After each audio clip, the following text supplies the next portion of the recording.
The last thing I want to explain to you just in this little first bit is what I mean by 4/4 time. So you might hear people talking about 4/4 time or 12/8 time or 6/8 time. All the rhythms I'm going to show you will pretty much be in 4/4 or 12/8, or that's how I hear them. It's a bit arbitrary really about whether something's 12/8 or 6/8. Don't worry about that. So what I mean by 4/4, it relates back to a couple of videos ago where I was talking about bars, and bars having a certain amount of time in them, like having 4 pulses. 1, 2, 3, 4. That's one bar.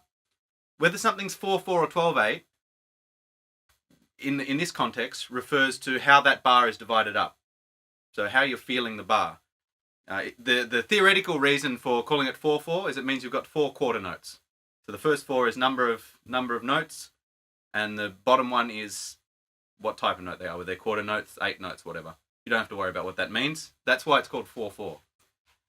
In this context, since we're comparing 4/4 and 12/8, it might be more useful to think of 4/4 as 8/8. No one calls it that, but if you need a conceptual way to approach it, what 8/8 means, or 4/4, means that in each bar, 1, 2, 3, 4, you've got 8 eighth notes hits.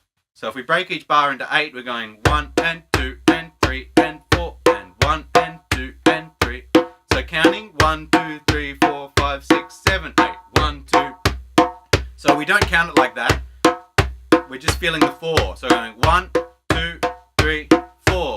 1, 2, and that's the feel of 4/4. Like that. So it's sort of like a march or like a rock song or something like that, to give you a reference point. And it can be divided up more than that. Instead of dividing each hit up into 2 hits, 1 and 2 and, we can divide each hit up into 4 hits. 1 E and a, 2 E and a, 3 E and a, 4 E and a. What I'm saying there is 1 E and a, 2 E and a, and so on. So that means that for every pulse, 1, 2, 3, you can hear it as 8 like this. 1 and 2 and 3 and, or you can hear it as 16. 1 E and a, 2 E and a, 3 E and a, 4 E and a. They're all 4/4. And the thing that makes them 4/4 will make a little bit more sense as you get more confident and more comfortable hearing 4/4 and 12/8 rhythms and identifying what feels different about them. But the 4/4 ones generally feel a bit straighter, like boom, ding, boom, ding, boom, ding, boom, ding, boom, ding. Everything's a bit more kind of rigid in a way. I don't know if that makes sense. So basic thing with 4/4 is you're hearing 1 and 2 and 3 and 4 and if you're trying to work out how it's different from 12/8, think of it as 8/8. So 1, we break the bar up into 8 beats, the other one we break up the bar into 12 beats. I'll talk about 12/8 in the next video.